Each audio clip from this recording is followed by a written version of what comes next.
Hi friends, welcome to tech travel Telugu. Friends, Honda దగ్గర నుంచి ఈరోజు సడన్గా ఒక వెహికల్ అయితే లాంచ్ చేశారు. నాకైతే ఆ వెహికల్ చూడగానే చాలా బాగా నచ్చింది.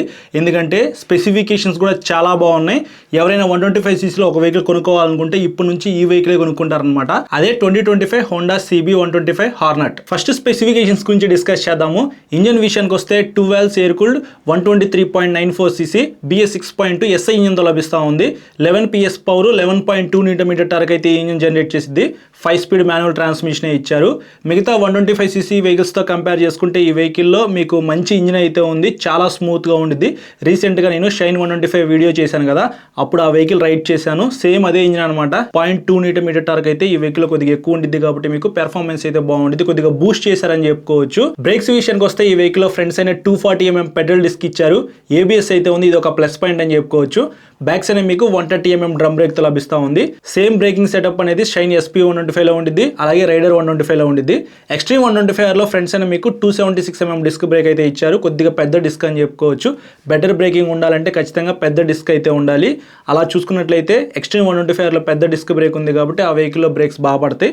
బట్ ఈ వెహికల్ జనరేట్ చేసే పవర్ అండ్ టార్క్ కి ఈ బ్రేక్స్ అయితే సరిపోతాయి. ఆల్రెడీ నేను ఇందాక మీకు చెప్పినట్టు షైన్ 125 రైడ్ చేశాను కదా, అందులో మీకు ఫ్రంట్స్ అయినా 240mm డిస్క్ బ్రేక్ ఇచ్చారు. బ్రేక్స్ పెర్ఫార్మెన్స్ అయితే చాలా బాగుంది ఆ వెహికల్లో. సస్పెన్షన్ విషయానికి వస్తే ఫ్రంట్స్ అయినా మీకు అప్ సైడ్ డౌన్ సస్పెన్షన్ అయితే ఇచ్చారు. గోల్డ్ కలర్ లో చూస్తానికి చాలా బాగుంది.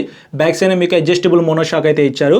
ఈ ప్రైస్ బ్రాకెట్ లో అప్ సైడ్ డౌన్ సస్పెన్షన్ తీసుకురావడం ఇంకొక ప్లస్ పాయింట్ అనమాట. ఖచ్చితంగా ఈ వెహికల్ మీరు పర్చేస్ చేయడానికి ఇది ఒక మేజర్ కారణం అయితే అవుతుంది. రైడర్ లో 30mm టెలిస్కోపిక్ ఇచ్చారు. ఎక్స్ట్రీమ్ లో 37mm టెలిస్కోపిక్ ఇచ్చారు కదా, ఇందులో ఎగ్జాక్ట్గా సైజ్ అయితే మెన్షన్ చేయలేదు. 37 లాగా అయితే ఉంది, కానీ వన్స్ నేను లైవ్ లో చూసినప్పుడు మీకు ఎగ్జాక్ట్గా ఎంత సైజ్ ఉందో చెప్తాను. టైర్స్ అండ్ వీల్స్ విషయానికి వస్తే 17 inch LI wheels with tubeless tyres తో మీకు ఈ వెహికల్ లభిస్తూ ఉంది. వీల్స్ అయితే చూస్తానికి డిఫరెంట్ కలర్స్ లో చాలా బాగుంది కదా. టైర్ సైజ్ విషయానికి వస్తే ఫ్రంట్స్ అయినా 80/100 సెక్షన్ టైర్ ఇచ్చారు. బ్యాక్స్ అయినా 110/80 సెక్షన్ టైర్ ఇచ్చారనమాట. టైర్స్ గ్రిప్ అయితే బాగానే ఉండిద్ది. డైమెన్షన్స్ గురించి మాట్లాడుకుందాము. గ్రౌండ్ క్లియరెన్స్ విషయానికి వస్తే 166mm అనేది ఇచ్చారు. మన ఇండియన్ రోడ్స్ కి మినిమం 160 ఉండాలి. ఇందులో ఇంకా 6mm అనేది ఎక్కువ ఉంది కాబట్టి ఇబ్బంది అయితే ఏమీ లేదు. సీట్ హైట్ కూడా చాలా తక్కువ అయితే ఇచ్చారు. 786mm అనమాట. అంటే 5.4 హైట్ ఉన్న వాళ్ళైనా సరే ఈ వెహికల్ ఈజీగా రైడ్ చేసేలాగా డిజైన్ చేశారు.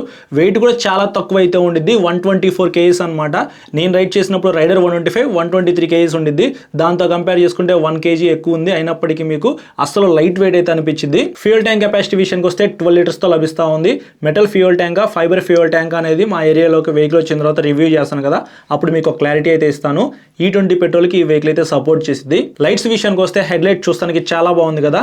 LED హెడ్ లైట్ తో లభిస్తూ ఉంది. పైన ఒక 3 లైట్స్ అయితే ఉన్నాయి, కింద ఒక 2 లైట్స్ అయితే ఉన్నాయి. సో కిందది మీకు హై బీమ్ అనమాట, పైనవి మీకు DRLs లాగా ఉపయోగపడతాయి. Back side tail light design కూడా బాగుంది, అది కూడా LED తోనే లభిస్తూ ఉంది.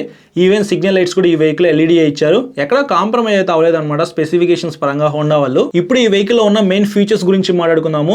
ఏదైతే షైన్ SP 125 లో కన్సోల్ ఉందో అదే కన్సోల్ ఇచ్చారు. 4.2 inches fully digital TFT colour console అనమాట. గేర్ ఇండికేటర్ ఉంది, డిజిటల్ క్లాక్ ఉంది, ట్రిప్ మీటర్స్ ఉన్నాయి, డిస్టెన్స్ టు ఎంటీ ఉంది, రియల్ టైం మైలేజ్ తెలుసుకోవచ్చు. యావరేజ్ గా మీ వెహికల్ మీరు రైడ్ చేసే విధానాన్ని బట్టి మైలేజ్ ఎంత వస్తుందో చూపించింది. బ్లూటూత్ ఉంది, 10/10 నావిగేషన్ ఉంది, అలాగే మీ ఫోన్ లో ఛార్జింగ్ పెట్టుకోవడానికి Type C USB charging socket కూడా ఇచ్చారు. ఇట్లాంటి మంచి ఫీచర్స్ తో హోండా CB 125 హార్నెట్ అయితే లభిస్తా ఉంది. ఈ వెహికల్ నేను లైవ్ లో చూడలేదు కాబట్టి ఎగ్జాక్ట్ గా మీకు చెప్పలేకపోతున్నాను, కానీ వైడ్ హ్యాండిల్ బార్ ఉండే అవకాశం అయితే ఉంది.